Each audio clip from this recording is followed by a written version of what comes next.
सफल होगी तेरी आराधना।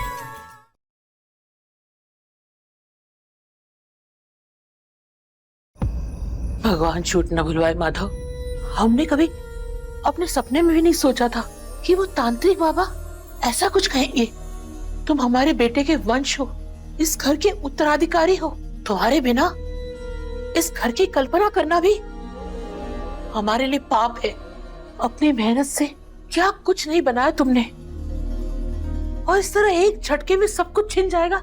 इसे बर्दाश्त करना कितना मुश्किल होगा तुम्हारे लिए, इसका अनुमान भी नहीं लगा सकते हम। पैसे और प्रॉपर्टी का लालच तो मुझे कभी था ही नहीं। मेरे लिए बस हाथों की मैल और कुछ नहीं। अगर आज मैंने ये सब छोड़ भी दिया ना दादी, तो कल फिर कमा लूंगा। लेकिन हमारे जो रिश्ते हैं, जिन्हें इतना संभाल कर मैंने रखा है, उन्हें कैसे कमा पाऊंगा मैं? कैसे लौट पाएंगे मेरे पास? जैसे कैसे अपने नाम से अपने पिता का नाम हटा दूं मैं? आप मेरी दादी हैं, ये हक आपसे छीन लूं? ऐसे कैसे अपने छोटे भाई किशन और अपनी बड़ी बहन मेनका दीदी से रिश्ता नाता तोड़ दूं मैं?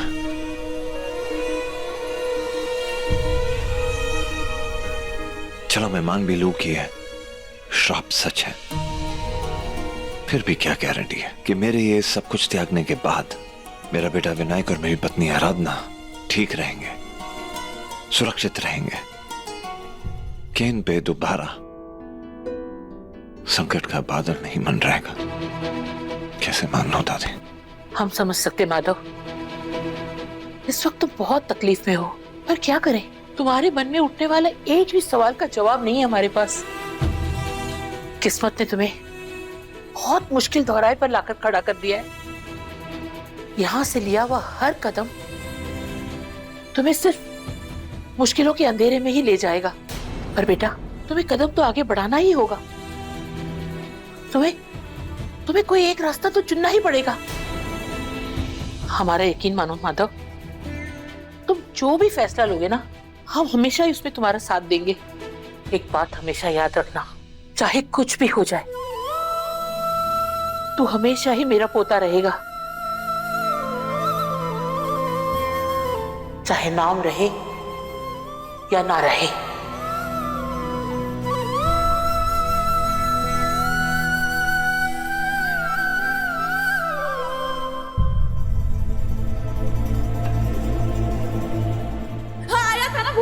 देखा नहीं तुमने, मेनका दीदी के अंदर भूत आया था। अब क्या भूत भी मैंने उनके शरीर में जाके डाला है? सोचो ना जरा। दीदी, ये क्या हो गया आपको? आप होश में तो है? क्या हुआ दीदी? दीदी नहीं हूँ मैं तेरी, मीना हूँ। एक देविका ही है जो सबको नुकसान पहुंचाने की कोशिश कर सकती है। यहाँ तक कि अपने स्वार्थ के लिए उसने साहब जी तक को नुकसान पहुंचाने की कोशिश की थी। तो फिर झूले में भी वो चीज देविका ही लगा सकती है। लेकिन आत्मा तो मेनका दीदी के अंदर आई थी ना, देविका के अंदर नहीं। और मैंने वो चीज देखी भी थी। इसका मतलब ये है कि ये सब मेनका दीदी ने किया है।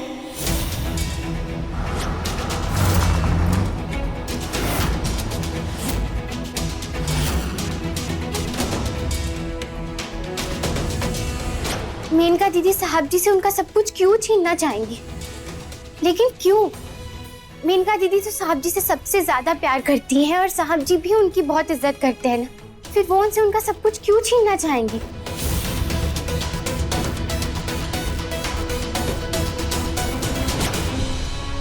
आराधना, जब कोई शरीर किसी आत्मा के वश में होता है ना, तो वो हर समय थोड़ा मदहोशी में रहता है, बीमार या कमजोर हो जाता है। मुझे नहीं पता सच क्या है, लेकिन मुझे मेनका दीदी पर नजर रखनी होगी।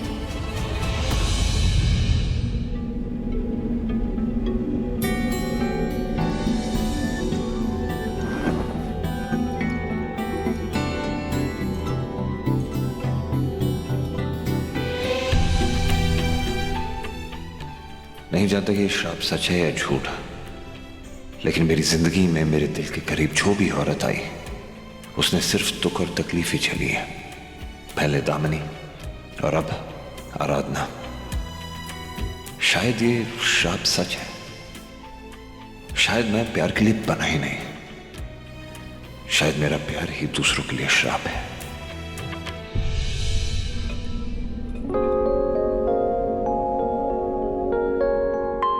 दंगल एक्सप्रेस चैनल को सब्सक्राइब करिए। तुम्हारा दिमाग खराब हो गया था क्या? हमें यहाँ बुलाने की क्या जरूरत पड़ी? ऐसी भी क्या बात है कि तुम सब्र नहीं कर सकती?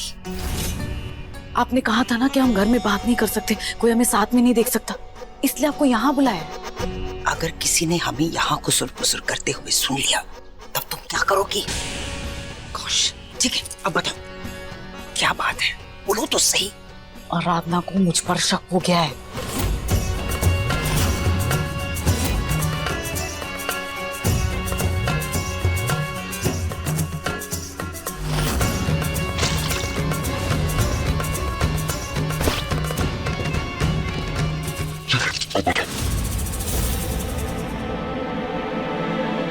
ये आवाज कहाँ से आ रही है? हम मानते हैं कि हमसे बहुत बड़ी भूल हो गई। हमें उस मशीन को उस प्लान से पहले निकाल देना चाहिए था। लेकिन ये तो अच्छी बात है ना कि आराधना जाकर माधव को वो मशीन दिखाए, इससे पहले हमने उसे हटा दिया था। वरना वो माधव उस श्राप वाली बात पर कभी यकीन ही नहीं करता। और वैसे भी वो अभी भी उस श्राप वाली बात को मानने के लिए तैयार नहीं है।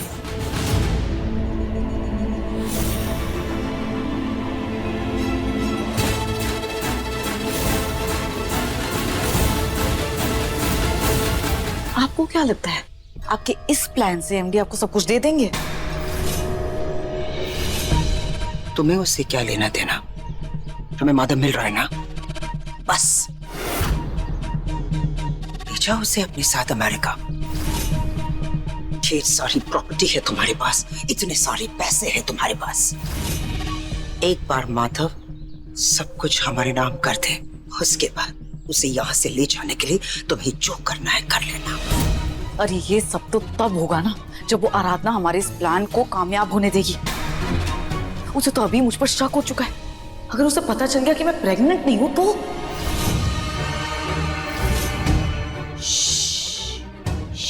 पागल हो गई हो तुम? हाँ? आज ये बात तेरी जबान पर आई है, लेकिन कल के बाद ये बात तेरी दिमाग में भी नहीं आनी चाहिए, समझे तुम? आराधना को तुम पे शक हुआ है ना, ठीक है, कोई प्रॉब्लम नहीं है। इससे हमारे प्लान में कोई फर्क नहीं पड़ेगा। वो तो कभी सोच भी नहीं सकती कि इन सब के पीछे हमारा हाथ है।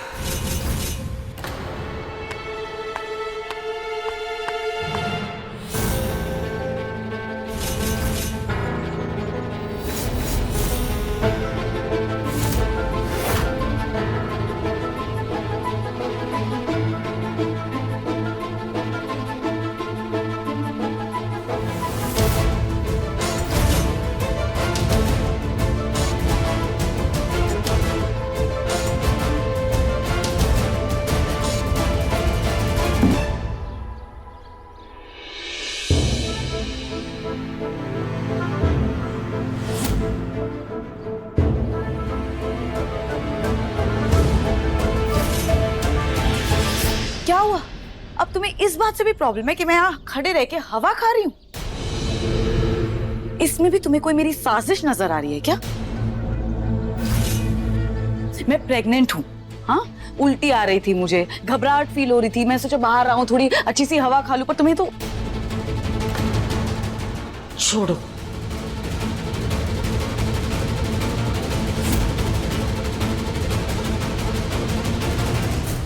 मैंने किसी और की भी आवाज सुनी थी।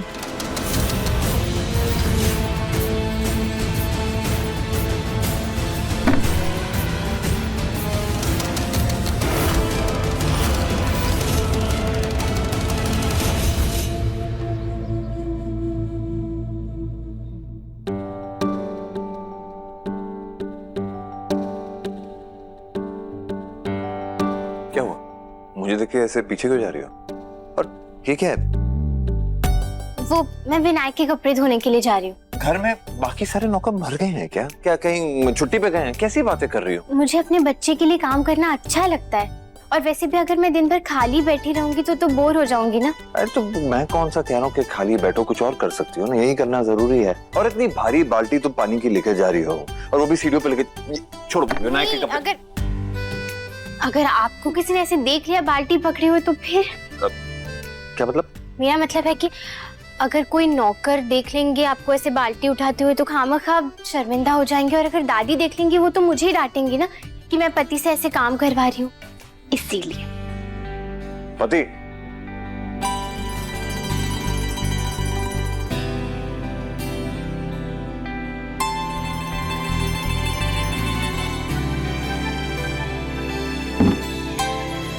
तो मेरा मतलब था कि कागज पर तो आप मेरे पति है ना, और दादी के लिए भी है ही। अच्छा है ना कि अगर शुरुआत से मुझे शुरुआत करनी हो तो तुम्हें ज्यादा आपत्ति नहीं होगी, कोई प्रॉब्लम नहीं होगी, कोई तकलीफ नहीं होगी। वैसे भी तुम कम चीजों में गुजारा कर सकते हो।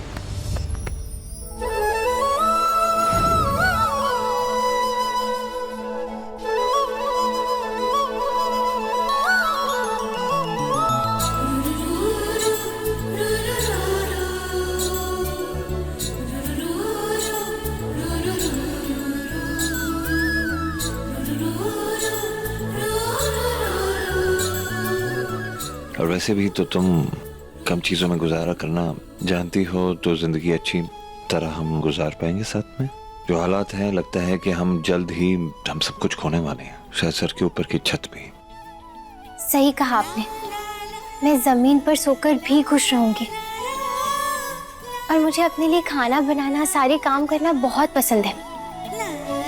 रिश्ता निभाने के लिए अगर पैसे कम भी हो ना तो भी गुजारा हो जाता है। सिर्फ एक दूसरे के लिए प्यार और सम्मान भरपूर होना चाहिए, तो जिंदगी का बड़े से बड़ा तूफान भी हवा के झोंके की तरह लगेगा।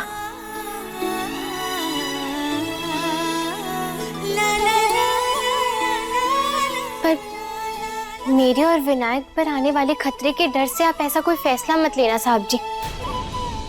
और मेरे दादू हमेशा कहा करते थे कि डर हमेशा हमारे दिल और दिमाग को दीमक की तरह खा जाता है। वो हमसे हमारी ताकत, हमारी क्षमता, साहस छीन लेता है। इसलिए आपको ज्यादा चिंता करने की जरूरत नहीं है।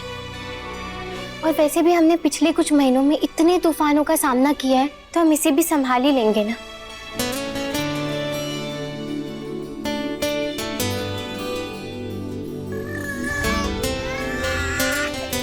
लगता है विनायक उठ गया है, मैं जाती हूँ, उसे संभालती हूँ।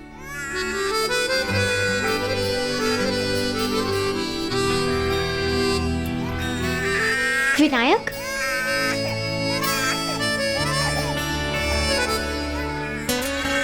क्या हुआ? हाँ हाँ हाँ हाँ हाँ, कुछ नहीं होता विनायक, शांत हो जा।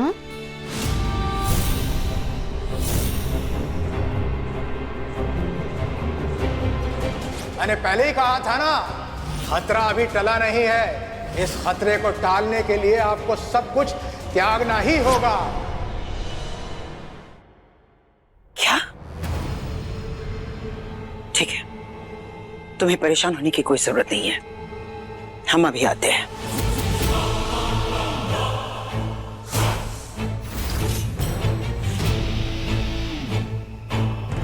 मैडम जी, ड्राइवर को बुला दूं?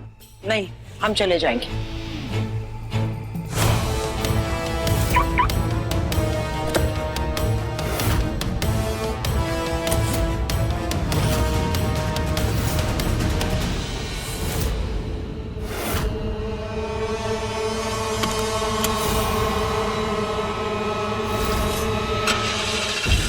मेरा शक सही था। मेनका दीदी आज भी उस रात की तरह बिना किसी को कुछ बताए कहीं जा रही है, वो भी बिना ड्राइवर के।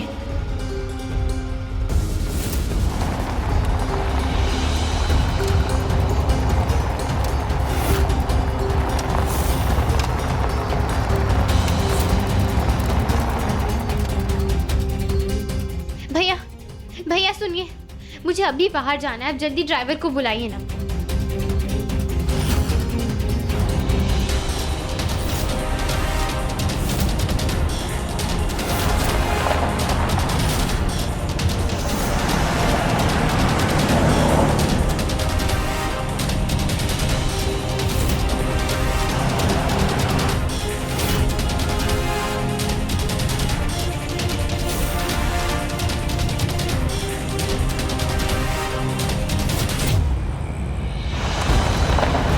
तो वही जगह, वही चौराहा है ना जहाँ मेनका दीदी उस दिन आई थी और फिर अचानक कहीं तो चली गई थी। भैया थोड़ा पीछे ही रहना। उस रात तो मेनका दीदी यहीं गाड़ी रोककर दाई तरफ चली गई थी, आज ऐसे सीधे कैसे चली गई? भैया आप उसी कार का पीछा करते रहिए।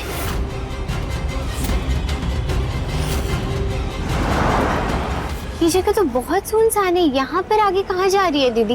भैया आगे क्या है? यहाँ तो खेत खलियान और जंगल है मैडम, और उसके आगे थोड़ी दूर पे एक पुरानी हवेली है। यहाँ के लोग उसे आलमगीर की हवेली कहते हैं। हमारी उस हवेली का नाम था आलमगीर की हवेली। माधव और श्रवण एक दूसरे के साथ अक्सर उठते बैठते खेलते थे। ये तो वही हवेली है ना जिसका जिक्र उस दिन दादी कर रही थी। वो हवेली जहाँ साहब जी और उनका परिवार रहा करता था, और जहाँ वो हादसा हुआ था जिसकी वजह से मीना नाम की औरत ने साहब जी को वो श्राप दिया था। लेकिन मेनका दीदी इस हवेली में क्यों जा रही है? भैया जब हम वहाँ पहुँचेंगे ना तो अब थोड़ा पीछे ही गाड़ी रोक देना और मेरा इंतजार करना। मैं पैदल ही अकेले चली जाऊंगी। दंगल एक्सप्रेस चैनल को सब्सक्राइब करिए।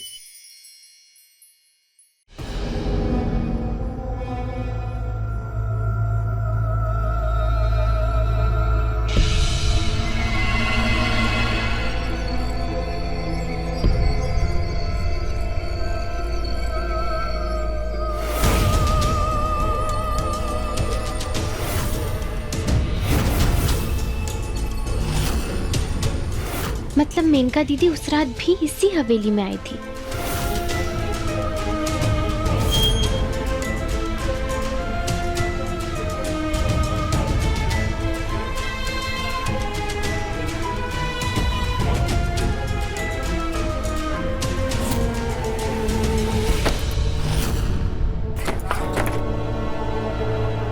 ये दरवाजा तो खुल ही नहीं रहा है। क्या मेनका दीदी सच में अंदर ही है? मैं उन्हें पता नहीं लगने दे सकती कि मैं उनका पीछा कर रही हूँ। मुझे किसी और खिड़की या दरवाजे से अंदर जाना ही होगा।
ये हवेली तो बिल्कुल वीरान है।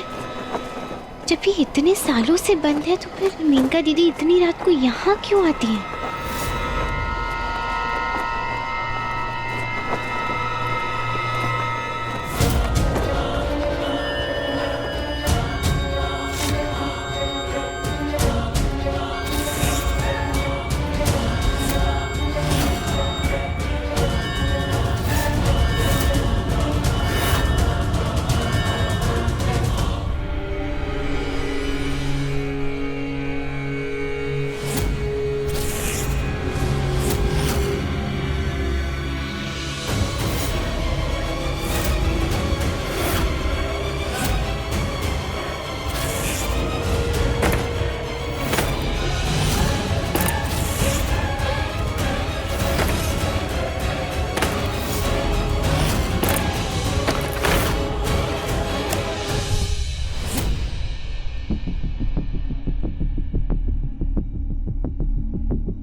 ये तो कोई तहखाने का दरवाजा है, पर अंदर तो कुछ है ही नहीं यहाँ पर।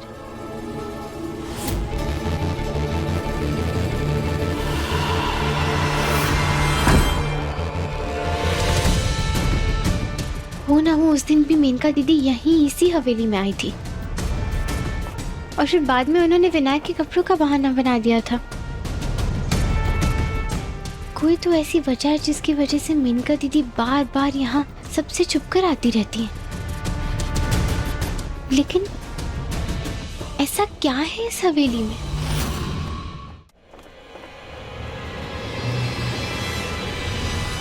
यही वो हवेली है। इसी हवेली में वो हादसा हुआ था और यहीं उस औरत ने वो श्राप दिया था। लेकिन इतना सब होने के बाद भी मेनका दीदी यहीं क्यों आती है? आखिर करना क्या चाहती हैं वो?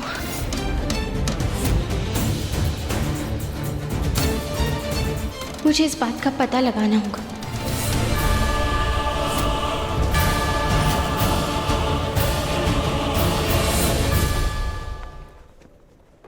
अरे मैं पूछ रहा हूँ इतनी रात को इस समय कहाँ जाके आ रही हो तुम? रुकिए, मैं आकर बताती हूँ आपको।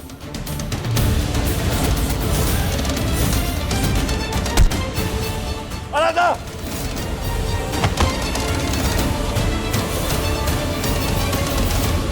अपने पसंदीदा शो के फुल एपिसोड देखने के लिए अभी डाउनलोड करें दंगल प्ले ऐप।